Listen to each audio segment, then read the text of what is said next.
Hello and welcome to the Liverpool Community Podcast. Today I'm your host and I'm Phil Beale of Big Condo Academy, and we're in the Big Condo Academy studios. And we have with us a fantastic local artist. I was going to say, I shouldn't have said local artist. Fantastic artist from Derry, all the way from Derry, who's studying at LIPA.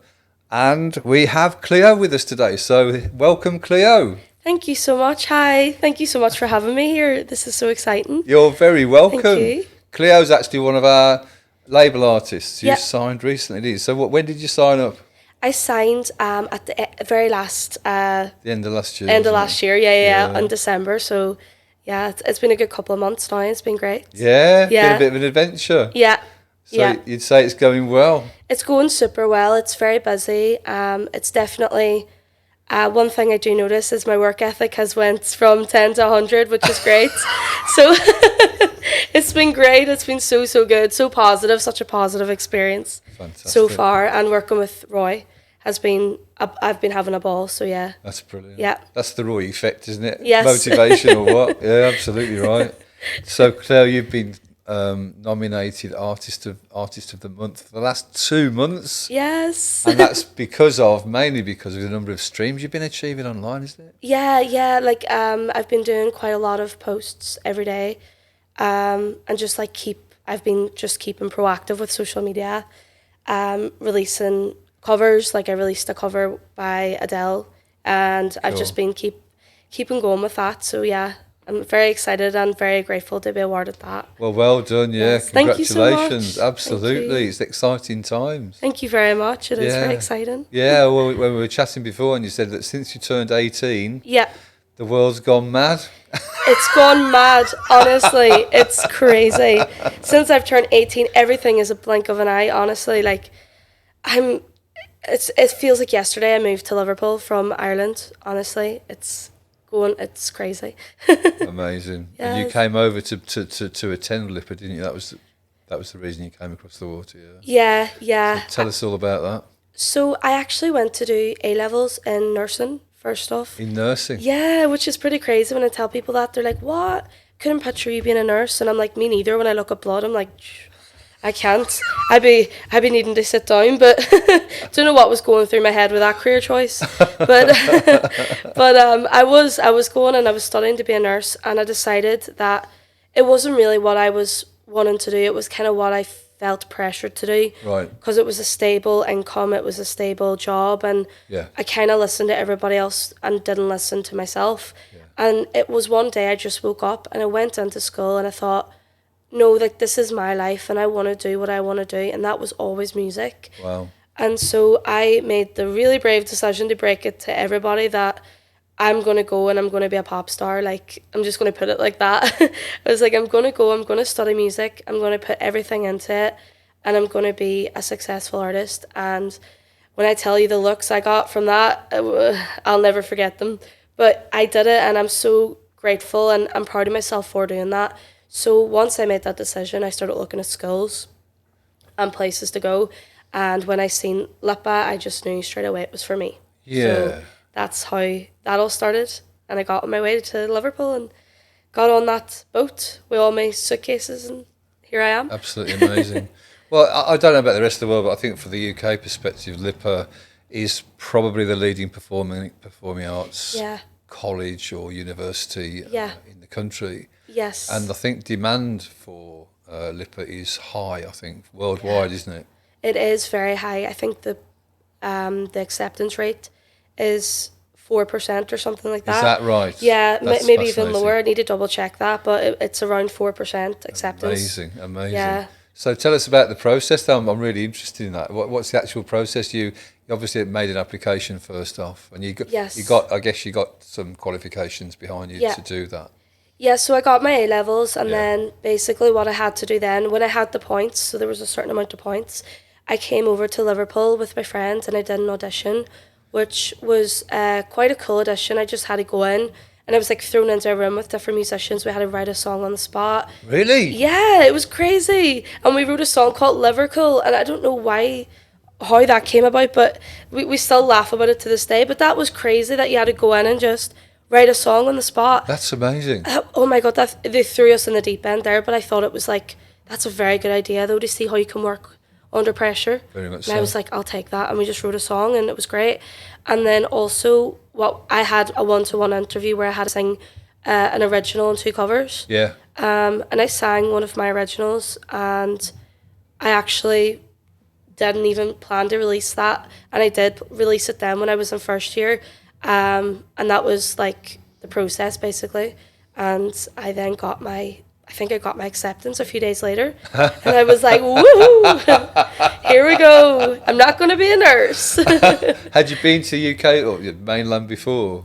I had been to London, and that was the only place I'd been in England. I'd never been to Liverpool ever. So not family over here or anything No, like that, really? nothing. No? Yeah. It was very much that I knew that there would be some element of Irish of course. culture here, because obviously Liverpool particularly, absolutely. Yeah. Just like Birmingham, actually. In Birmingham, the same thing. Oh, is that right? Very much so. Yeah. It's very, very. There's a lot of Irish people here. Yes. So I thought, even if I'm homesick, I've got that feeling of the Irish lands over here. So I was like, I'll come here because it's not too far from home, and it's such a small city, but also a big city. I can walk everywhere, get to places. And that's right. Manchester for me was just a bit too big.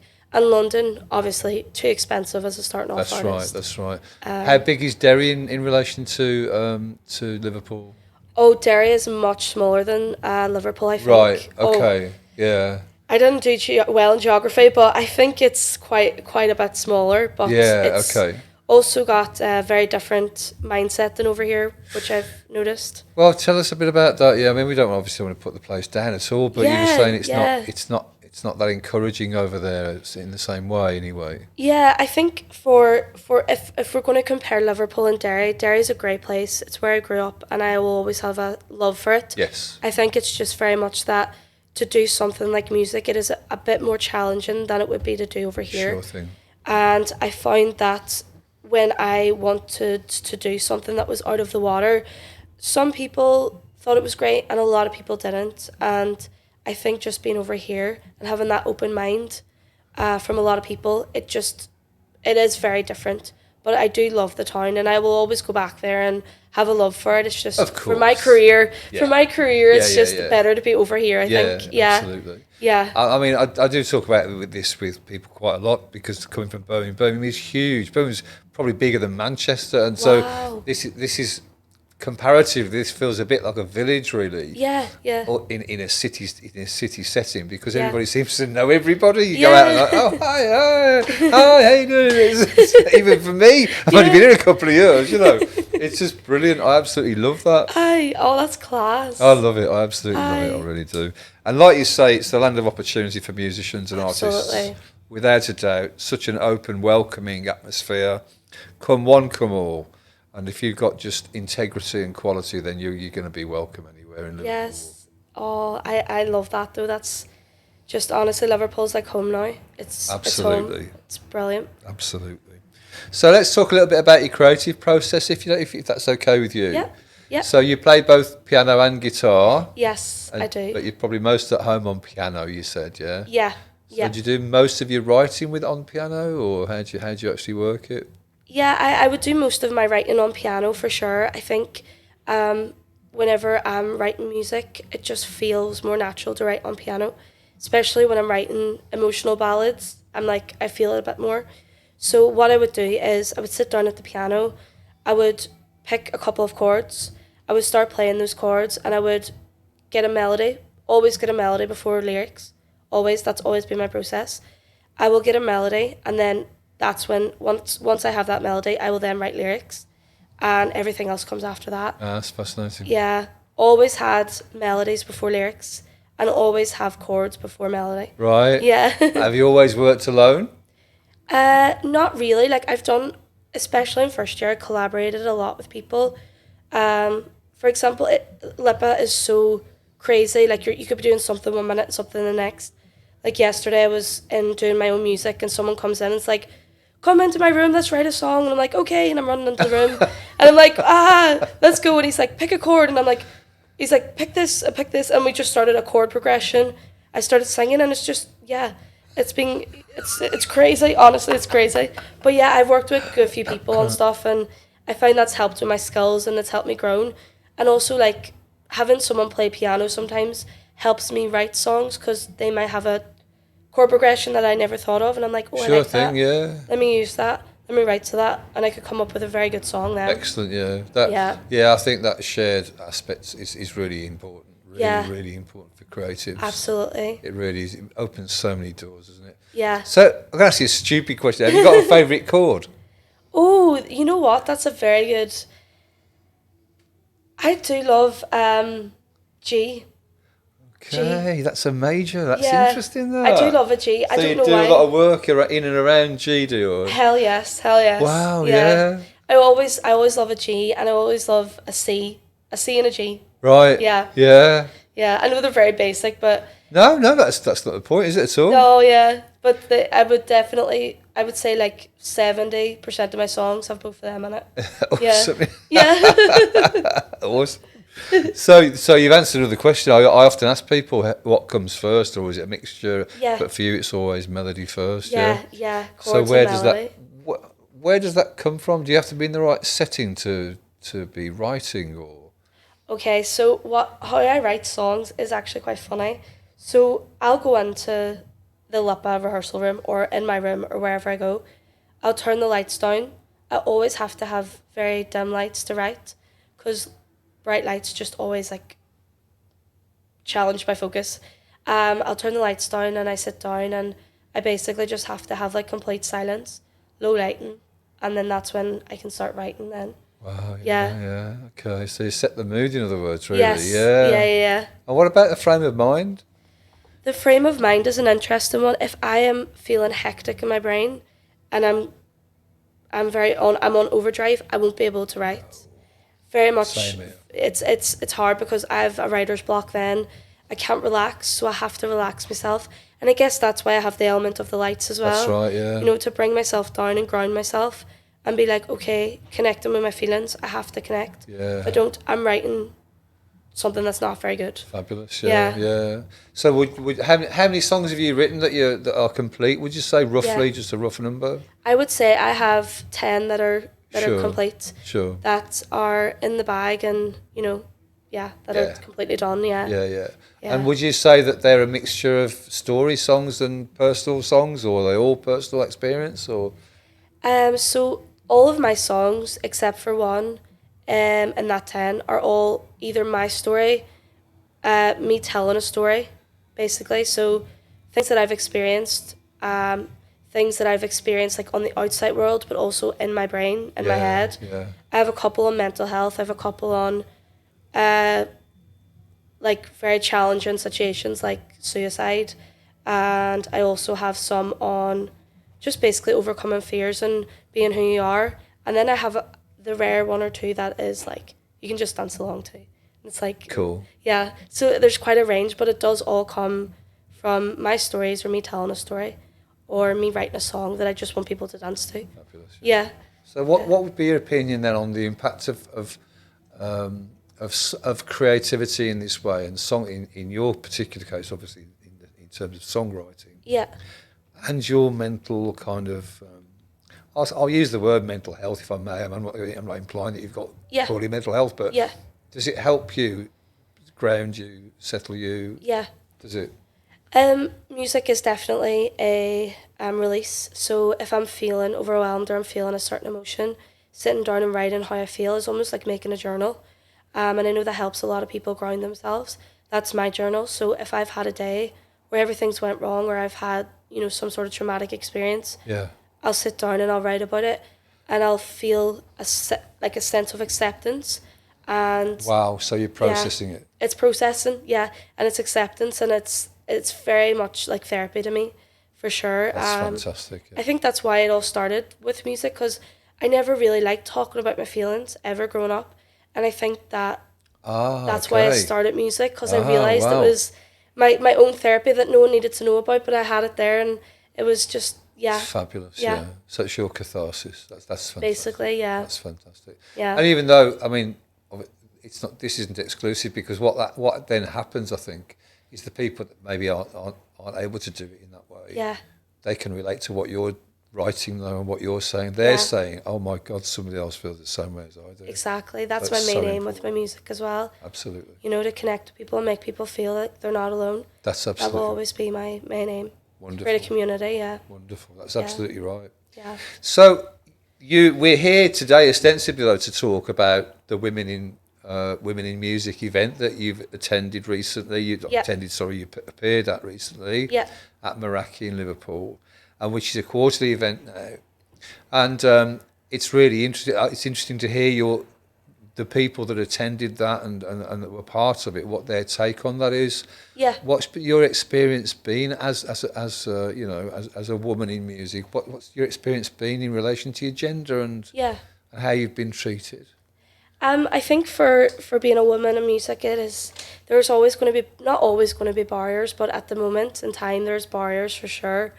For example, you know, I think for me personally, I haven't experienced that much misogyny in the music industry yet, which I'm very grateful for. I haven't experienced too many barriers as being a woman. I feel like I've had quite a lot of opportunities, but I think that it is very important to be aware that is a case. That is, women in music are very much unrepresented, and I think this event was very important to highlight that and to show that there's a gap there. You know, for example, the Brit Awards, I've been talking about this non-stop. There was no female artists nominated for Best Artist. What is going on, though? I don't know. What on earth? It's not like we haven't been talking about this for a few years now, and it only is a few years. It's it's probably not even 5 years, really, since this was originally flagged up. But then it suddenly became a thing, well, what are we doing? And then that happens for the Brit Awards. Yeah. What on earth is going on? Yeah, it's crazy, isn't it? It's unbelievable. Mad. So, because, I mean, I've been a musician for probably 35 years. Wow, yeah. But I've been a music fan since I was 5. I mean, literally mad about music, a complete nutcase. And as a fan and a music buyer, obviously, once I started to earn money and could afford to buy records or CDs or whatever, I never gave a thought to whether it was a girl or a boy. Yeah. Not one thought. Wow, yeah. And why would you? Yeah. Oh, I'm not going to buy that, it's by a girl. Yeah. Never crossed my mind. That's interesting. But then when that realisation came out into the media that the underrepresentation was so acute, I was shaken to my boots, really. Yeah. But I had a chat with Roy earlier on, and the stat is that in terms of turnover worldwide, women represent 12 to 14% of the music industry's turnover. What in God's name is that all about? Oh my God, that is crazy. It is, and it's great that you're now part of a movement that's going to say, look, this has got to stop. It's ridiculous. Especially with female producers as well. That's a big one.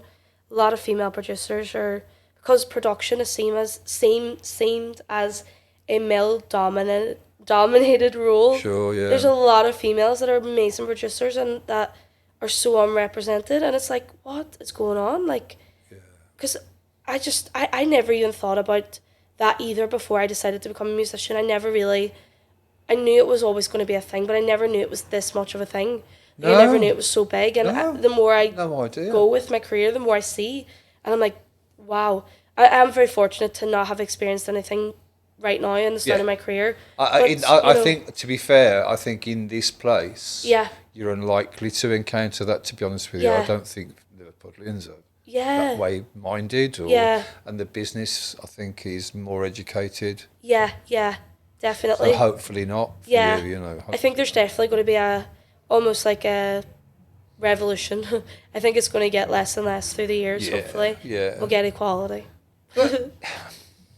I just don't get it. I mean, I bought over the years Joni Mitchell, idolised Chrissie Hynde, black girl singers. Oh God, you know, so many. I can't even name them all. You know, it's just such a shock that that opportunity has been denied so many people. It's just dreadful. Yeah, and it's interesting you say that.